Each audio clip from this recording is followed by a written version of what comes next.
नमस्कार। पिछले क्लास में हमने पढ़ा था कि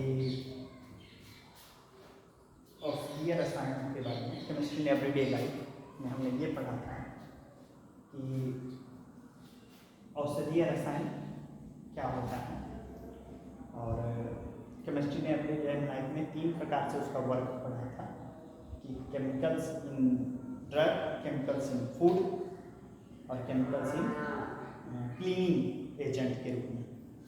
तो आज हम पढ़ेंगे, जितना हमने उससे पढ़ा उससे आगे हम पढ़ते हैं औषध लक्ष्य। इसमें कुछ टर्मिनोलॉजी है जो पढ़ेंगे, तब उसके बाद मेडिसिन के बारे में पढ़ेंगे। तो हमारा पहला टॉपिक है औषध लक्ष्य। औषधियाँ साधारण जैविक प्रकृति के बृहद अणु जैसे प्रोटीन, कार्बोहाइड्रेट, लिपिड, एंजाइम तथा न्यूक्लिक अम्ल आदि से क्रिया करती हैं। यही औषध लक्ष्य कहलाती है। तो हमारे शरीर में प्रोटीन है, कार्बोहाइड्रेट है, विटामिन है, मिनरल्स हैं, ये बृहद अणु कहलाते हैं। इनको मैक्रो मॉलिक्यूल्स कहते हैं, क्योंकि ये बृहद अणु भार वाले मॉलिक्यूल्स हैं, इसलिए इनको मैक्रो मॉलिक्यूल्स कहा जाता है, बृहद अणु कहा जाता है, बड़े अणु कहा जाता है।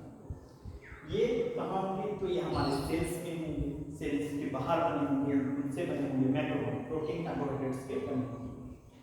तो ये क्या करते हैं, इनसे ये जो औषधियाँ क्या करती हैं, इनसे आके जुड़ती है, इनसे आके रिएक्ट करती है, इनको टारगेट करती है। जो हमारे कोशिका है, कोशिका के चारों ओर कोशिका झिल्ली होती है, कोशिका झिल्ली के चारों ओर जो कोशिका है वो प्रोटीन्स की बनी होती है, कार्बोहाइड्रेट्स की बनी, लिपिड जो कार्बोहाइड्रेट्स की बनी होती हैं, प्रोटीन की बनी होती है।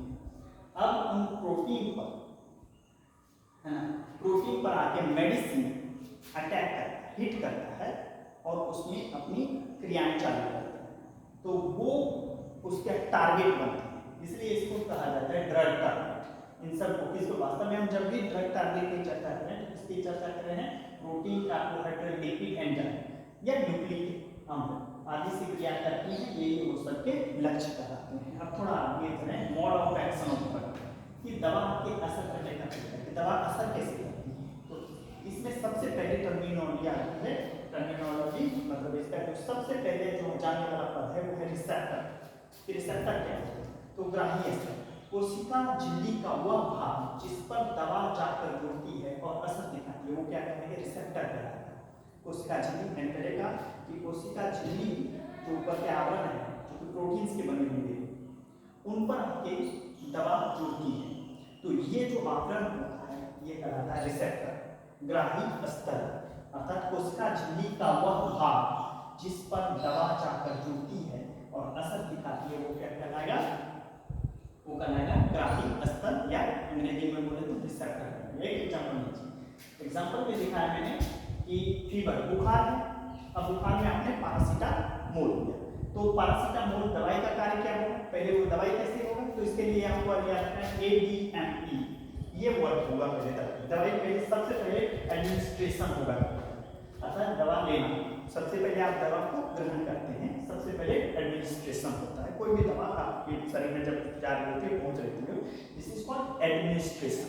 तो पहले दवा एडमिनिस्ट्रेशन होता है, दवा का, दवा ली जाती है, फिर दवा अंदर जाके वितरित होती है, डिस्ट्रीब्यूट होती है, वितरण होता है, वो फैलती है, वो टूटती है, फैलती है। फिर मेटाबॉलिज्म, उपापचय, फिर दवा का पाचन होता है, दवा को छोटे छोटे मॉलिक्यूल में तोड़ने का कार्य होता है, क्योंकि वो डायरेक्ट जिस रूप में अंदर गई है उसी रूप में वो मॉलिक्यूल्स के साथ रिएक्ट नहीं करेंगे। तो इसका क्या होगा कि ये उसका पहले छोटे छोटे अणु के रूप में वो छोटे छोटे पहले जो बिग मॉलिक्यूल्स है उसको तोड़ने की जो प्रक्रिया है, जो वो क्या कहते हैं, उनको उपापचय कहते हैं। उपापचय मेटाबॉलिज्म। हमारे पास बताए थे मेटाबॉलिज्म और कैटाबॉलिज्म, एनाबॉलिज्म, कैटाबॉलिज्म, 2 प्रकार की प्रक्रिया होती हैं। यदि छोटे अणु जुड़ करके एक बड़े अणु का निर्माण करें, ये एनाबॉलिज्म कहलाएगा। यदि बड़े अणु टूट करके शरीर में छोटे छोटे अणुओं में विखंडित हो जाए, ये कहलाएगा कैटाबॉलिज्म, और इन दोनों का सम्मिलित रूप मेटाबॉलिज्म है। तो मेटाबॉलिज्म में उपापचयन ऐसे ही होता है, आप इसका अर्थ लगाएंगे कि दवा वहां जाके दूसरे पदार्थ में बदल जाती है, एक दूसरे पदार्थ में बदलने की प्रक्रिया वहां मेटाबॉलिज्म कर देगी। तो दवा का तीसरे स्टेप में क्या होता है? मेटाबॉलिज्म होता है। चौथे में दवा क्या होता है, जब वहाँ क्रिया होगी, अनावश्यक जो दवा के अवयव होंगे वो बाहर निकलेंगे, अब उनको बाहर निकालना है, तो ये कहलाएगा एलिमिनेशन, जिसे बाहर निकालना। तो 4 स्टेप में दवा वर्क करेंगे और इनके बाद क्या होगा, इन कार्यों के बाद जहां जुड़ती है दवा टारगेट को रिसेप्टर करते हैं। पहले क्या होगा, एडमिनिस्ट्रेशन, दूसरा डिस्ट्रीब्यूशन, जैसा मेटाबॉलिज्म, चौथा एलिमिनेशन। ये चारों प्रोसेस होने के बाद दवा अर्थात पैरासीटामोल, मान लीजिए पैरासीटामोल क्या होता है, जाके कोशिका झिल्ली से जुड़ती है, कोशिका झिल्ली के जिस भाग से जुड़ती है, कोशिका झिल्ली ये कोशिका, उसके चारों ओर का एक आवरण होता है जिसको हम लोग कहते हैं कोशिका झिल्ली, जिस भाग से जुड़ती है उसको रिसेप्टर कहते हैं। तो यहाँ आके दवा जुड़ती है और रिसेप्टर में आकर जुड़ती है नहीं, ये इसका वर्क होता है, तब वहां जाके वो असर करना शुरू करती है। तो हम कहते हैं कोशिका झिल्ली का वह भाग जिस पर दवा जाकर जुड़ती है और असर दिखाती है, वो कहते हैं रिसेप्टर।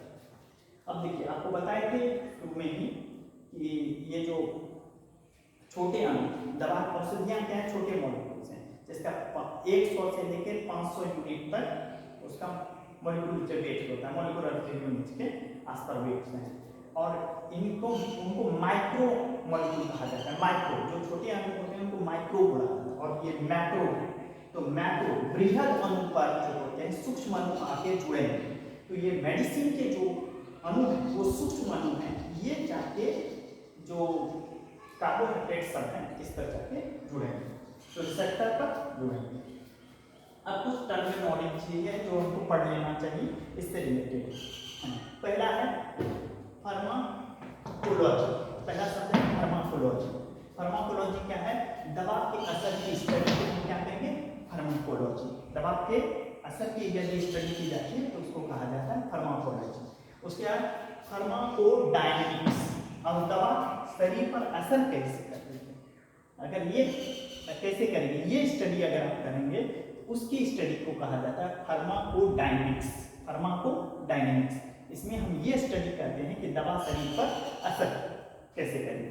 उसके बाद है फार्मास्यूटिक्स, सॉरी फार्माकाइनेटिक्स, फार्माकोकाइनेटिक्स, शरीर पर दवा के प्रति क्या प्रतिक्रिया, अब जब असर करेगी तो उसके बाद रिएक्शन तो होगा, कुछ क्रिया प्रतिक्रिया तो होनी है, तो कुछ प्रतिक्रिया जो व्यक्त होगी उसको कहा जाता है फार्माकोकाइनेटिक्स। उसकी स्टडी यदि कर लिया तो उसको कहते हैं फार्माकोकाइनेटिक्स।